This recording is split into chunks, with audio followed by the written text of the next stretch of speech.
எனக்கு நான் ஆதியில இருந்தே எனக்கு இது ரெட்டையால தான்பா. ரெட்டலையா? எதனால பாட்டி?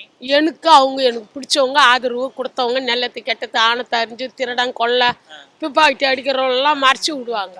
இந்த ரோட்டில் நின்று பைக்க விட்டாங்க. இப்போ பைக்க விடுறதுக்கு இல்லை, எவன் வேணாலும் அடிக்கிறான், திருடறான், கொள்ளை அடிக்கிறான். இதான் உண்மை.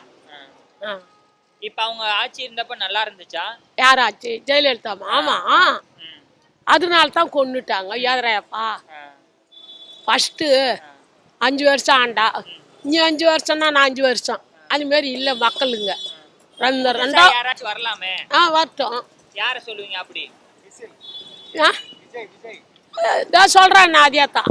அவன் வந்தாலும் பரவாயில்ல. யாருக்கு ஓட்டு போடுவீங்க இந்த தேர்தலில்? இந்த தேர்தலில் யாருக்கு போடணும் என் மனப்பிரகாரம் எனக்கு இது போடும். ரெட்டலைக்கு தான். ஆமாம், சொல்லிடுங்க நீங்கள். ஆமாம், என் மனசு யார கேன்சல் அவங்க மாண்டாலும் இருந்தாலும் எனக்கு இப்போ அந்த ஆட்சியை பற்றியே எனக்கு இதுவும் இல்லை, ஒரு இன்ட்ரெஸ்ட் கிடையாது. இந்த ஆட்சிக்கு போடணும், அந்த ஆட்சிக்கு போடணும், இதுக்கு செய்யணும், அதுக்கு செய்யணுன்ற இன்ட்ரெஸ்டே எனக்கு கிடையாது. சரிங்க.